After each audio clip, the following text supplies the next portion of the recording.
Oh my gosh, you guys, I just got a note on my desk in front of me. Wait, I should read it. I feel like it's relevant to this video. Okay. Jenna. The book is always better. You know, I'm not one to blindly follow the maxims that we've been speaking throughout all of our lives, but...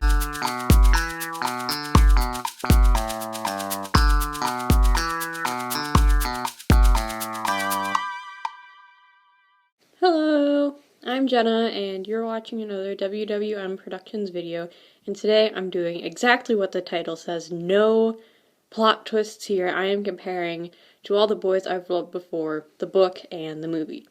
In advance for the third movie that's coming out, I figured if I have to watch it for the podcast, spoiler alert, we're watching it for the podcast, I should read the book and watch the movie because the book has existed and I've neglected its existence, and I'll have to watch the movies anyway because I refuse to just watch the third movie with absolutely no context. So, here we are, here's my video for the week, hope you like it. In a brief summary of the basic plot of the book and the movie, it follows the main character, Lara Jean, who is the middle child of an older sister and a younger sister, and their mother died when she was younger. She is going into her junior year, and one day, inexplicably, these 5 love letters she wrote to these boys get mailed out. No idea why, it's almost like a fever dream occurrence that happens, and they all get these letters, and they all have questions, obviously, but the 2 letters that are the most relevant to the plot get sent to this boy named Josh, who was her older sister's boyfriend, who she had a crush on, and maybe still does, and this other boy named Peter Kavinsky, who she did have a crush on, but for a long time was dating someone who used to be her ex-best friend, but they just broke up recently. And as you can guess, drama ensues. And maybe something more. There's also fake dating. If you like fake dating, this is it. The fake dating, love triangle, polygon, scribble, love scribble. That's what this series is. I know what I'm doing here, okay? If you watched any of my videos, I guess I like chopping videos up, so part 1 of the discussion, the book. I wasn't super excited to read the book because it's kind of hard to get me to read a book that's just a straight up YA romance that on the surface doesn't really seem to offer anything more than just the romance. I mean, there's nothing wrong with books like that. They just don't always do it for me. I don't always find them entertaining. They're not my favorite. And if you like them, go ahead. Like what you like. Just me prefer something more. So I really didn't think I was going to like this book, but I was very wrong. I actually really enjoyed myself when I read this book. I don't know if I was just in a good mood or something, but you know what? I actually really enjoyed the book. And part of the reason why I really enjoyed the book was because it didn't just focus on the romance and like the humor of the situation. It also focused on the ideas of family and growing up. And it just had like a really quaint and quirky and just warm feeling to it that I didn't expect. I thought it was just going to be a little rom-com-y book, which it was. It also had another focus, and I was really pleased with that. It was a pleasant time.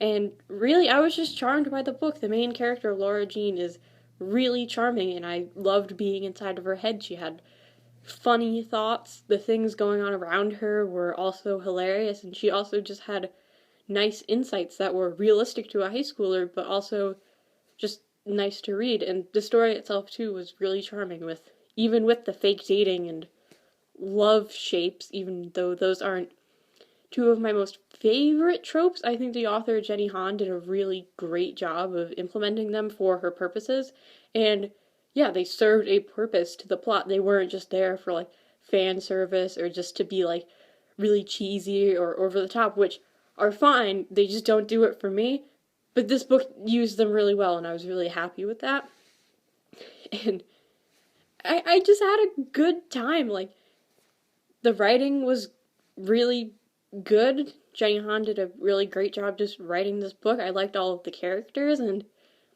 all of the characters were realistic, to being in high school for the most part. Obviously, the characters who weren't in high school weren't realistic to the characters in high school, but they were realistic to where they were. I thought Lara Jean's family was really great, and I loved their back and forth and all of their communication, and thought that was done really well. Actually, the two love interests, I actually didn't mind them that much. Both of them got on my nerves at some point and did some things that I didn't really appreciate. But for the most part, I was like, for high school boys, Lara Jean, you kind of got two winners here. Not gonna lie. So, all of that made for a pretty great book. Like, the only, like, main critique problem I had with the book was the ending. The ending was a lot more messy than I think it should have been for the book, and it just felt very rushed. Like, everything, like, in the book, like, really takes its time to feel natural and really build, but then the ending just comes, like, in a snap, and it leaves suddenly, and I finished the book and I was like,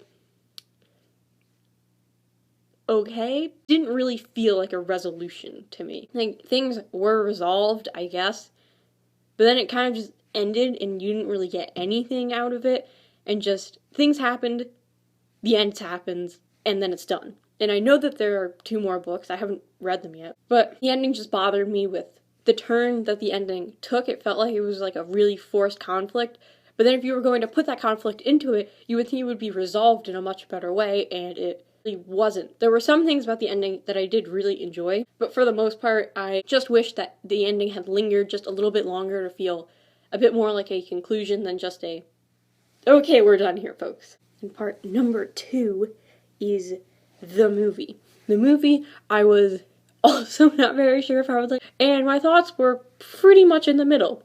I also did enjoy the movie in its own right. The movie was well done. It was a good teen angst rom-com movie that you can go watch on Netflix. And the movie really had its own sense of self, because yes, it was an adaptation, but it didn't just play like a super safe route and do things like right to the book. It did have its own atmosphere. It had its own mood and tone, and it really made itself its own instead of being like a total carbon copy, because that wouldn't have been any fun. Like, at that point, just read the book. If you're a lifeless creature of just creating something that's already been done, no one's going to like that.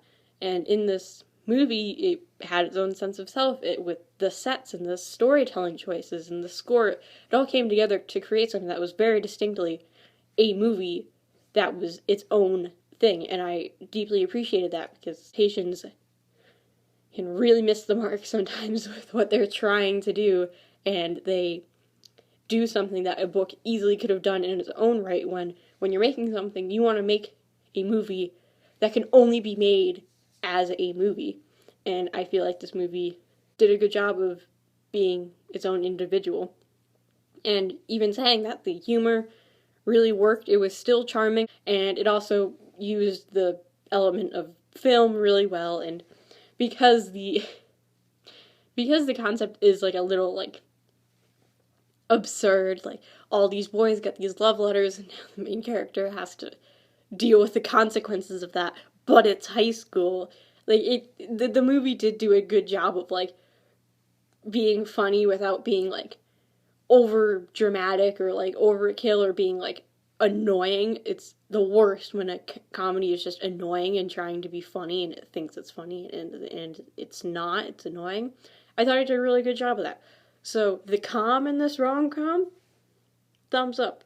The rom in this rom-com, well, that was also pretty good. The still charming. I didn't like them as much in the movie, and that kind of comes in later, but I don't know, they were still good characters, but I just feel like we didn't get as much development as we did with them in the book, and the movie did try to give us those things, but it also made kind of these like weird changes from the book too. The characters were still nice. I still liked them. Overall, the romance was pretty cute.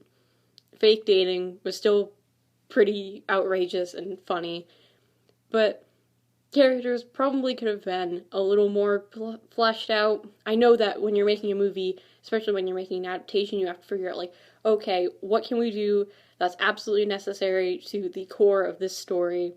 And I feel like the movie kind of missed its mark with that.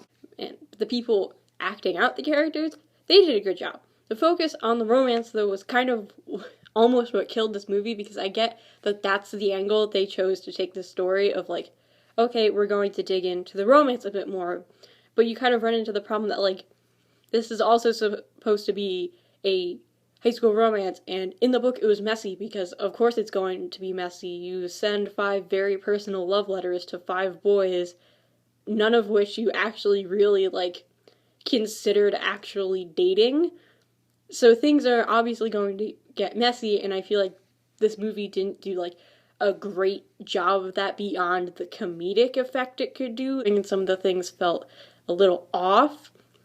And with its decisions and motivations, it was a little all over the place.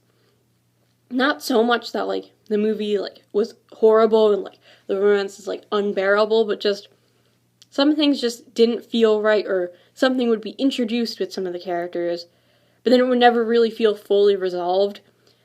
And like the book, I also didn't really like the ending that much, because it also did feel a little rushed. Like, if anything, the movie escalates what happens in the book, and I was like, okay, well, now we really gotta figure out what we're going to do here. And then it gave us a full resolution, but that didn't even really feel right, because then it just felt forced by all of the other characters, and it didn't really feel like the culmination of the learning that the main character, Laura Jean, goes through. So I was like, why don't I like the ending of either of these? So those just cancel out, like, book ending, movie ending. Neither one really did it for me. Both were serviceable, both were fine, both were cute. They were both different from each other, but ending could have stuck it a little bit better, but, like, you know, like, you passed on both accounts, but I'm just saying they did feel a little rushed and a little forced on both ends. But overall, I know I just laid out all these, like, criticisms of the movie. It was also pretty good. I enjoyed myself way more than I thought I would. It was something I was a little scared to watch, but it was cute. It was pretty good. I probably wouldn't watch it again, but that's just me. It was nice. It had its own little homely, charming feel to it. It wasn't the same as the book, which I appreciated, but some of the decisions it made while adapting the book are the things that I had the most trouble with.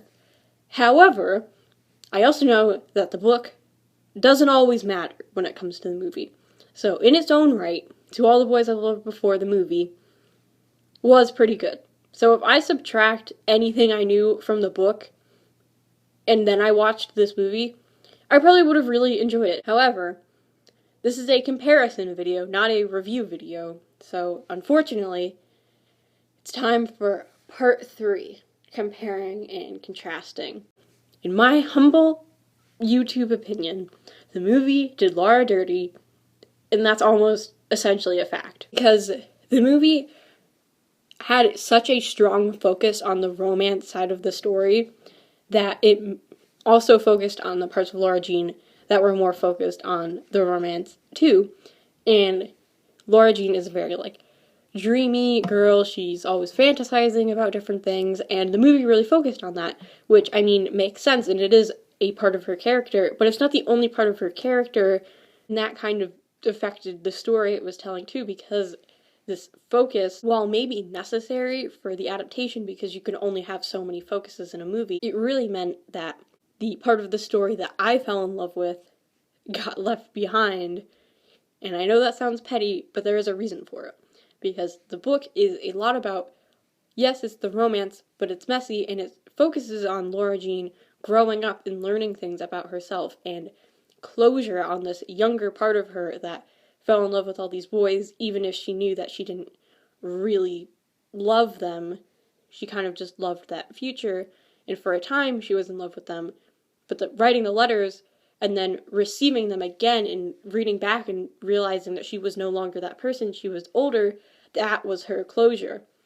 And the movie kind of steps on that whole portion of the thematic storytelling in the book by really not focusing on the rest of the letters. It really just focuses on Peter Kavinsky, and while all of that was nice and fun, you really don't get the full understanding of why the letters are so significant beyond just a comedic plotline. And that was really disappointing to me because I kind of missed that whole effect of her slowly starting to grow up, and also you miss the whole internal conflict of her trying to deal with the departure of her sister Margot to college, and her trying to take her place and realizing that yet while she'll never be Margot, she'll always be Laura Jean, and she'll do things differently, and her learning to grow up and take this more mature role in her life while also still remaining her younger self. And I also thought that her figuring things out and trying to figure out her future was also a really poignant thing in the book that the movie left behind. I really wish that the movie had done a better job of focusing on that, because again, it tells it through the lens of the rom-com part of the story and how Laura Jean has to hide things from her sister because she might have a crush on her sister's ex-boyfriend, but even then, that whole motivation is kind of left behind, and I don't know, I felt like the movie did like a poor job of like really selling why she had to start fake dating Peter Kay and everything that happened, and it really just focused on these two characters are going to get together at the end of the movie, when it skipped that whole part in the middle of her learning and everything that she was doing, and that was really disappointing to me because the book surprised me and I fell in love with the parts of it that I hadn't expected to see, and the movie really wasn't that impactful. And I mean, if I had to, I would read the book again and again because it had these such charming and insightful plot ideas and thematic storytelling that the movie really just fell short on. So I'm not one to always say the book is better because I know that that's just not true, but in this case, I think the book was better. The book actually had more of a point than just a cute romance, and sometimes a cute romance is enough, and if that's the case for you, go for it. But for me, the part of the story that I loved so dearly got left behind, and I don't think that that was the right decision. But you can always disagree with me, so if you disagree with me, put it in the comments. Like, this is just my humble opinion. This is by no means supposed to be like an in-depth analysis of any sort. This is just, I read the book, I watched the movie, this is what happened, these are the thoughts I've had. You just watched a video about them. I hope you enjoyed it. If you did, give the video a like. If you want to watch more videos, subscribe. Leave a comment like I already said. Interact with us. This is fun. We have a podcast that you can listen to in like 50 different places. Spotify, we're there. Anchor, we're there. We're everywhere now. At the end of the day, I hope you enjoyed this little ramble of me talking about To All the Boys I've Loved Before. Hopefully I'll like the sequels, and check back in with us when we eventually talk about the third movie. With that, I leave you to it. Thanks for watching.